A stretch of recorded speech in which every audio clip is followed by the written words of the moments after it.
కేసీఆర్ దగ్గర ఉన్నది ఒప్పుకున్నా ఒక్కొక్క శాటిలైట్ ఛానల్లో ఒక టీ న్యూస్ మాత్రమే, ఇదొక్కటే. ఇక నమస్తే తెలంగాణ ఈ పేపరు, ఈ రెండు మాత్రమే కేసీఆర్కు ఉన్నట్టు. మిగతా అన్నీ ఇప్పుడు కాంగ్రెస్ వరలోనే ఉన్నాయి కదా. మిగతా ఛానళ్ళు అన్నీ ఇంకా పేర్లు చెప్పాలంటే పెద్ద ఉంటుంది లిస్టు. ఏబిఎన్ ఆంధ్రజ్యోతి ఎవరిది, అది ఎవరికి సపోర్ట్ చేస్తుంది, అలా ఎన్టీవీ ఎవరిది, అది ఎవరికి సపోర్ట్ చేస్తుంది, అధికారం పోయిన మరుక్షణం నుంచి ఎవరికి సపోర్ట్ చేస్తూ ఉన్నది, టీవీ9 ఎవరిది, అది ఎవరికి సపోర్ట్ చేస్తూ ఉన్నది. ఇట్లా అన్నీ కూడా అన్ని ఛానళ్ళు ఎవరికి సపోర్ట్ చేస్తూ ఉన్నో తెలంగాణ ప్రజలకు మొత్తానికి తెలిసే, యావత్ ప్రజలందరికీ తెలిసే. ఇంకా కూడా బిగ్ టీవీ ఎవరిది, ఆ బిగ్ టీవీ నడిపిస్తున్నటువంటి పేపర్లు ఎవరివి, ఇవన్నీ ఎవరివండి?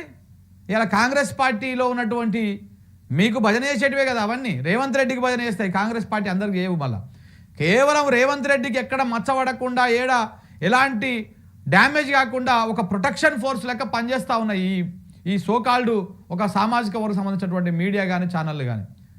ఆడిదాకెందుకు V6 వెలుగు ఆ ఛానలు ఆ పేపరు ఫక్తు కాంగ్రెస్ వాళ్ళదే కదా.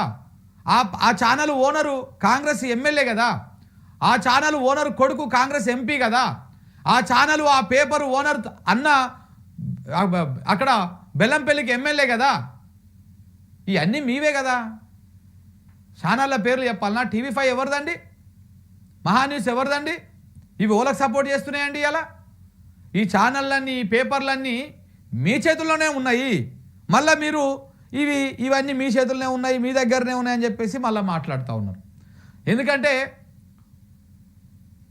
దొంగనే దొంగ అంటే అసలు దొంగను గుర్తుపట్టరు కదా. సో ఇప్పుడు ఈయన దగ్గర ఉన్నటువంటి పేపర్లని ఇవన్నీ గురించి మాట్లాడుకోకూడదంటే కేసీఆర్ దగ్గరనే అన్ని ఛానళ్ళు పేపర్లు ఉన్నాయని. ఏ ఒక్క ఛానల్ ఏ ఒక్క పేపర్ అన్నా వాళ్ళకి అనుకూలంగా ఉన్నది చూపిస్తారా? ఇప్పుడు మెయిన్ స్ట్రీమ్ మీడియాలో అధికారం పోగానే వీళ్ళు కూడా మారిపోయారంటారు. ఎందుకంటే వాళ్ళ వ్యవస్థలు వాళ్ళ దుకాణాలు నడవాలి కదా అట్లా. సో కాబట్టి ఇవన్నీ కూడా ఇంకా ఇట్లా ఎన్ని రోజులు చెప్పుకుంటూ పోతారు ఈ దుకాణం.